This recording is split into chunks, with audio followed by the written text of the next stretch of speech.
Thank you for tuning in today, listener. Today I will continue to read from the Scary Stories Treasury, a collection of urban legends and folklore as retold by Alvin Schwartz. Today I will be reading stories 5, 6, and 7. So without further ado, I bring you the first story.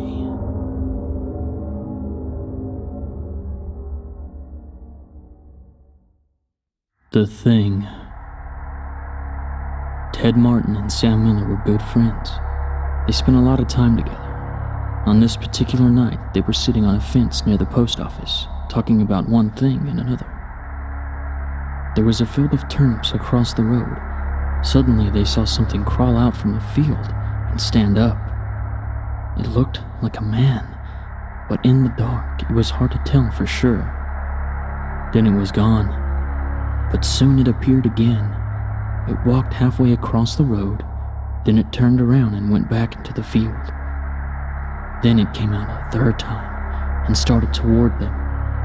By now, Ted and Sam were scared, and they started running. But when they finally stopped, they decided they were being foolish. They weren't sure what had scared them, so they decided to go back and get a better look. Pretty soon they saw it, for it was coming to meet them. It was wearing black pants, a white shirt, and black suspenders. Sam said, "I'm going to try and touch it. Then we'll know if it's real." He walked up and peered into its face. It had bright, penetrating eyes sunk deep into its head. It looked like a skeleton. Ted took one look and screamed, and again he and Sam ran, but this time the skeleton followed them. When they got to Ted's house, they stood in the doorway and watched it. It stayed on the road for a while, then it disappeared. A year later, Ted got sick and died. Toward the end, Sam sat up with him every night. The night Ted died, Sam said he looked just like the skeleton.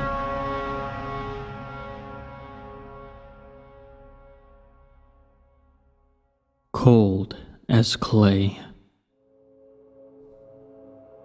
A farmer had a daughter whom he cared more than anything on earth. She fell in love with a farmhand named Jim, but the farmer did not think Jim was good enough for his daughter.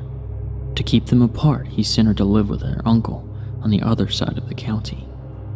Soon after she left, Jim got sick, and he wasted away and died. Everyone said he died of a broken heart.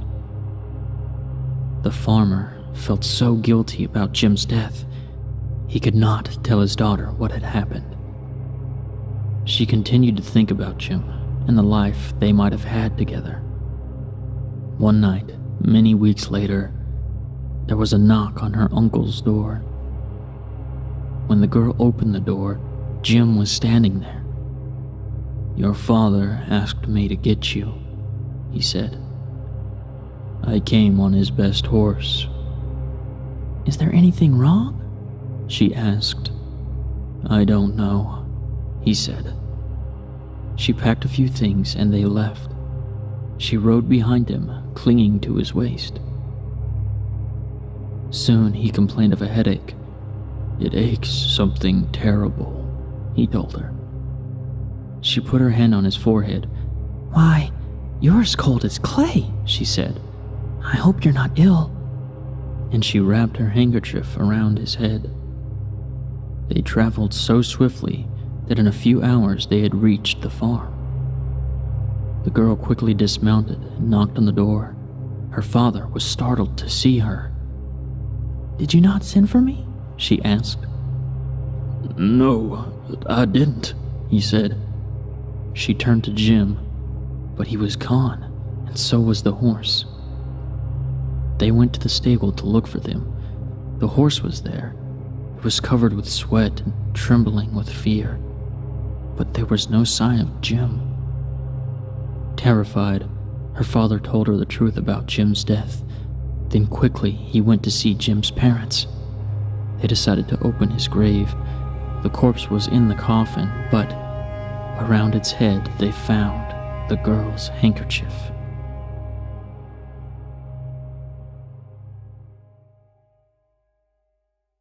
The White Wolf.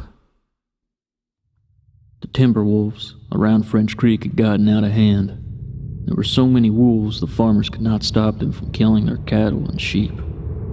So the state put up a bounty on them. It would pay a hunter $10 for every wolf pelt he turned in. A butcher in town named Bill Williams thought it was pretty good money. He stopped working as a butcher and started killing wolves. He was good at it too.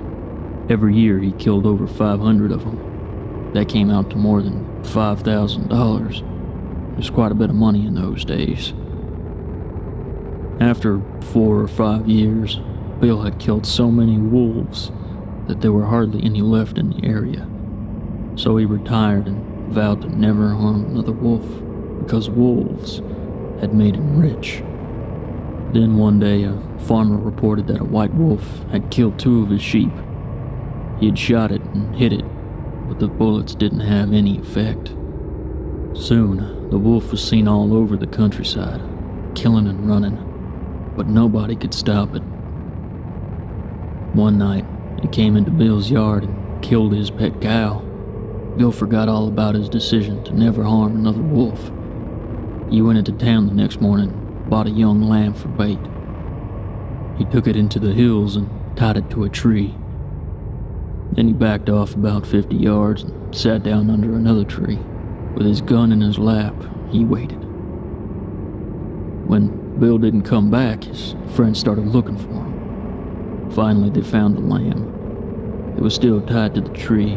It was hungry, but it was alive. Then they found Bill. He was still sitting against the other tree, but he was dead. His throat had been torn open, but there was no sign of a struggle. His gun hadn't been fired, and there were no tracks in the soil around him. And as for the white wolf, he was never seen again.